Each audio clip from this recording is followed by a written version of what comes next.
ಅವರ 135ನೇ ಜನ್ಮದಿನವನ್ನು ರಾಷ್ಟ್ರದಲ್ಲಿ ಸಡಗರ ಸಂಭ್ರಮದಿಂದ ಆಚರಣೆ ಮಾಡಲಾಗುತ್ತಿದ್ದು, ಈ ಸಂದರ್ಭದಲ್ಲಿ ನಾನು ಅಂಬೇಡ್ಕರ್ ಅವರ ಬಗ್ಗೆ ಒಂದೆರಡು ಮಾತನಾಡಲು ಬಯಸುತ್ತೇನೆ. ಡಾಕ್ಟರ್ ಭೀಮರಾವ್ ರಾಮ್ಜಿ ಅಂಬೇಡ್ಕರ್ ಅವರು ಸಮಾನತೆಗಾಗಿ ಹೋರಾಡಿದ ಭಾರತದ ಹೆಮ್ಮೆಯ ಶ್ರೇಷ್ಠ ಪುತ್ರರಾಗಿದ್ದರು. ಈ ಮಹಾನ್ ನಾಯಕ ನಮ್ಮ ದೇಶವನ್ನ ಮಾದರಿ ದೇಶವನ್ನಾಗಿ ಪರಿಚಯಿಸಿಕೊಟ್ಟಂತ ಸಂವಿಧಾನ ಶಿಲ್ಪಿ, ಭಾರತ ರತ್ನ, ಬೌದ್ಧ ಧರ್ಮದ ಪುನರ್ಜೀವಕ, ದಲಿತರ ಮುಖಂಡ ಮತ್ತು ಉತ್ತಮ ಜ್ಞಾನ ಭಂಡಾರದಂತಿದ್ದ ಇವರು ಆಧುನಿಕ ಮನು ಎಂಬ ಹೆಸರನ್ನು ಪಡೆದಿದ್ದರು. ಇವರ ಬಗ್ಗೆ ಸಂಪೂರ್ಣ ಇತಿಹಾಸ ಗೊತ್ತಿಲ್ಲ ಅಂದ್ರೂ ಕೆಲವೊಂದಿಷ್ಟು ವಿಷಯಗಳ ಬಗ್ಗೆ ತಿಳಿದುಕೊಳ್ಳೋಣ. ಅಂಬೇಡ್ಕರ್ ಅವರು 1891 ಮಹಾರಾಷ್ಟ್ರದಲ್ಲಿರುವ ಮಹೌ ಅಂದರೆ military head quarters force of wars ಎಂಬಲ್ಲಿ 14ನೇ ಮಗನಾಗಿ ಜನಿಸಿದರು. ತಂದೆ ರಾಮ್ಜಿ ಸುಖ್ಪಾಲ್, ತಾಯಿ ಭೀಮಾಬಾಯಿ, ಹೆಂಡತಿ ರಮಾಬಾಯಿ. ಅಂಬೇಡ್ಕರ್ ಅವರನ್ನ ಪ್ರೀತಿಯಿಂದ ಬಾಬಾ ಸಾಹೇಬ್ ಅಂತ ಕರೀತಾ ಇದ್ರು. ಶಾಲೆಯಲ್ಲಾಗಲಿ ಸಮಾಜದಲ್ಲಾಗಲಿ ಮೇಲ್ಜಾತಿ ಮತ್ತು ಕೆಳಜಾತಿ ಎಂಬ ಭೇದ ತುಂಬಿದ್ದು ಅವರು ಊರಿನಿಂದ ಹೊರಗೆ ಎದ್ದು ಅವರು ಕೆರೆ ಬಾವಿಗಳ ನೀರನ್ನು ಕುಡಿಯುವಂತಿರಲಿಲ್ಲ, ಕ್ಷೌರ ಮಾಡುತ್ತಿರಲಿಲ್ಲ. ಚಿಕ್ಕ ವಯಸ್ಸಿನಲ್ಲಿಯೇ ಕಷ್ಟಗಳನ್ನು, ಅವಮಾನಗಳನ್ನು ಅನುಭವಿಸಿದ ಡಾಕ್ಟರ್ ಬಿ.ಆರ್. ಅಂಬೇಡ್ಕರ್ ಅವರು ಅವರ ತಾಯಿ ಬಳಿ ಬಂದು, ಅಮ್ಮ, ಜಾತಿ ಹೆಸರಿನಲ್ಲಿ ನಮ್ಮನ್ನ ಬೇರೆ ಮಾಡಿರೋದು ಯಾರು ಅಂದಾಗ ಅದಕ್ಕೆ ಅವರಮ್ಮ, ನಂಗೆ ಗೊತ್ತಿಲ್ಲ, ಎಲ್ಲರೂ ಇದನ್ನ ಒಪ್ಕೊಂಡಿದ್ದಾರೆ, ಯಾವುದೋ ಪುಸ್ತಕದಲ್ಲಿ ಬರೆದಿರಬಹುದು ಅಂದಾಗ, ಪುಸ್ತಕದಲ್ಲಿ ತಪ್ಪು ಬರೆದಿದ್ರೆ ಅದನ್ನು ಒಪ್ಕೋಬೇಕಾ? ಮುಂದಿನ ನಾನೇ ಆ ಪುಸ್ತಕ ಬರೀತೀನಲ್ಲ, ಆಗ ಇದನ್ನೆಲ್ಲ ಸರಿ ಮಾಡ್ತೀನಿ. ಇವತ್ತಲ್ಲ ನಾಳೆ ಇಡೀ ವ್ಯವಸ್ಥೆನೇ ಬದಲಾಗುತ್ತೆ, ಎಲ್ಲರಿಗೂ ಸಿಕ್ಕೇ ಸಿಗುತ್ತೆ, ಎಲ್ಲರಿಗೂ ಸಮಾನವಾಗಿ ಬದುಕೋ ಹಕ್ಕು ಕೊಡಿಸ್ತೀನಿ ಅಂತ ಹೇಳಿದ್ರು. ಈ ದಿನ ಕೊಡಿಸಿದ್ದಾರೆ. ಆಗಿದ್ಮೇಲೆ ಅವ್ರಿಗೊಂದು ಸಲ್ಯೂಟ್ ಮಾಡಿ. ಸಂಸ್ಕೃತವನ್ನು ಕೇವಲ ಬ್ರಾಹ್ಮಣರು ಕಲಿಬೇಕು ಅಂತ ಅಂಬೇಡ್ಕರ್ ಅವರಿಗೆ ಬಾಲ್ಯದಲ್ಲಿ ಸಂಸ್ಕೃತವನ್ನ ಕಲಿಸೋಲ್ಲ. ಆದ್ರೆ ನಿಮ್ಗೆ ಗೊತ್ತಾ, ಅಂಬೇಡ್ಕರ್ ಅವರು 9 ಭಾಷೆ ಕಲಿತಿರೋದು. ಇಂಗ್ಲಿಷ್, ಹಿಂದಿ, ಪಾಲಿ, ಗುಜರಾತಿ, ಮರಾಠಿ, ಸಂಸ್ಕೃತ, ಫ್ರೆಂಚ್, ಜರ್ಮನಿ ಮತ್ತು ಪರ್ಷಿಯನ್. ಒಟ್ಟು 9 ಭಾಷೆ ಬರ್ತಾ ಇತ್ತು ನಮ್ಮ ಅಂಬೇಡ್ಕರ್ ಅವ್ರದ್ದು. ಅಂಬೇಡ್ಕರ್ ಅವರು ಒಂದು ಮಾತು ಹೇಳ್ತಾರೆ, ನೀವು ದೇವರ ದೃಷ್ಟಿಯಲ್ಲಿ ಎಲ್ಲರೂ ಸಮಾನರು ಎಂಬುದು ನಮಗೆ ಬೇಕಾಗಿಲ್ಲ, ಮನುಷ್ಯರ ದೃಷ್ಟಿಯಲ್ಲಿ ಎಲ್ಲರೂ ಸಮಾನರು ಎಂಬುದು ನಮಗೆ ಬೇಕು. ಅಂದ್ರೆ ಇದರ ಅರ್ಥ ಏನಂದ್ರೆ, ಏಕತೆ ಸಮಾನತೆ ಎಂಬುದು ಎಲ್ಲರ ಮನಸ್ಸಿನಲ್ಲಿ ಬರಬೇಕು ಅಂತ.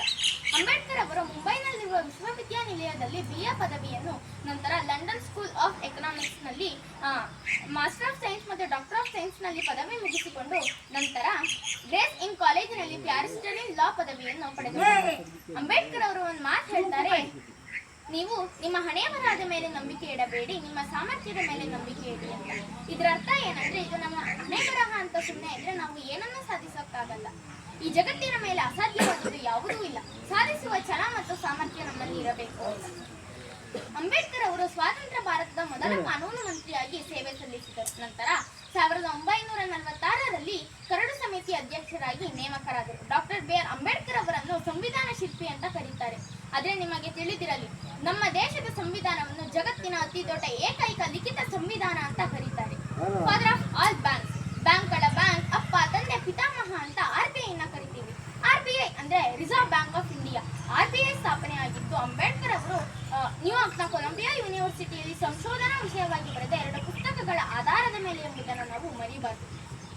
ಅಂಬೇಡ್ಕರ್ ಅವ್ರನ್ನ ನೀವು ಬರೆದಿರೋ ಆರ್ಟಿಕಲ್ಗಳಲ್ಲಿ ನಿಮಗೆ ಇಷ್ಟವಾದ ಆರ್ಟಿಕಲ್ ಯಾವುದು ಅಂದಾಗ ಅದಕ್ಕೆ ಅವರು ಆರ್ಟಿಕಲ್ 32ರಲ್ಲಿ ಭಾರತದ ಒಬ್ಬ ಪ್ರಜೆ ನೇರವಾಗಿ ಸುಪ್ರೀಂ ಕೋರ್ಟ್ ನಲ್ಲಿ ಪ್ರಕರಣ ದಾಖಲಿಸಿದ್ದು ಅಂತಾರೆ. ಅವರು ಆರ್ಟಿಕಲ್ 32 ನನಗೆ ತುಂಬಾ ಪ್ರಿಯವಾದುದು, ಏಕೆಂದರೆ ಅದು ಸಂವಿಧಾನದ ಪ್ರಾಣ ಮತ್ತು ಆತ್ಮ ಎಂದು ಅವರು ಹೇಳುತ್ತಾರೆ. ಅಂಬೇಡ್ಕರ್ ಅವರ ಆತ್ಮಕಥೆಯಾದ ವೈಟಿಂಗ್ ಫಾರ್ ಅ ವೀಸಾ ಎಂಬ ಪುಸ್ತಕವನ್ನು ನ್ಯೂಯಾರ್ಕ್ನ ಕೊಲಂಬಿಯಾ ಯೂನಿವರ್ಸಿಟಿಯಲ್ಲಿ ವಿದ್ಯಾರ್ಥಿಗಳು ಟೆಕ್ಸ್ಟ್ ಬುಕ್ ಆಗಿ ಬಳಸುತ್ತಾರೆ. ಅವರು ಅಂಬೇಡ್ಕರ್ ಅವರ ಜೀವನ ಚರಿತ್ರೆಯನ್ನು ಓದುತ್ತಾರೆ. 1956ರಲ್ಲಿ ತಮ್ಮ ಪತ್ನಿಯೊಂದಿಗೆ ಬೌದ್ಧ ಧರ್ಮವನ್ನು ಸೇರಿದ ಅಂಬೇಡ್ಕರ್ ಅವರು 1956 ಡಿಸೆಂಬರ್ 6ರಂದು ನಿಧನರಾದರು. 1990ರಲ್ಲಿ ಭಾರತ ಸರ್ಕಾರ ಅವರಿಗೆ ಮರಣೋತ್ತರವಾಗಿ ಭಾರತ ರತ್ನ ಪ್ರಶಸ್ತಿ ನೀಡಿ ಗೌರವಿಸಲಾಯಿತು. ಪ್ರತಿ ವರ್ಷ ಏಪ್ರಿಲ್ 14ರಂದು ಅಂಬೇಡ್ಕರ್ ಜಯಂತಿಯನ್ನು ರಾಷ್ಟ್ರದಲ್ಲಿ ಆಚರಣೆ ಮಾಡುತ್ತಾರೆ.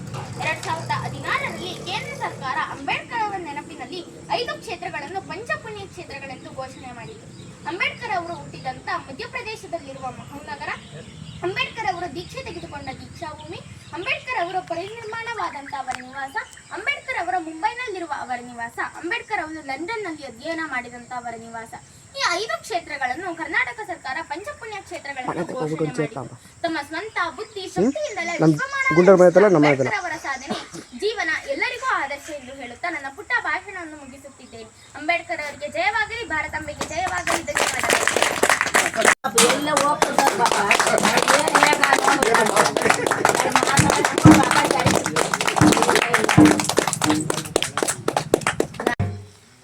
ಇರಲ್ಲ ಅರ್ಥ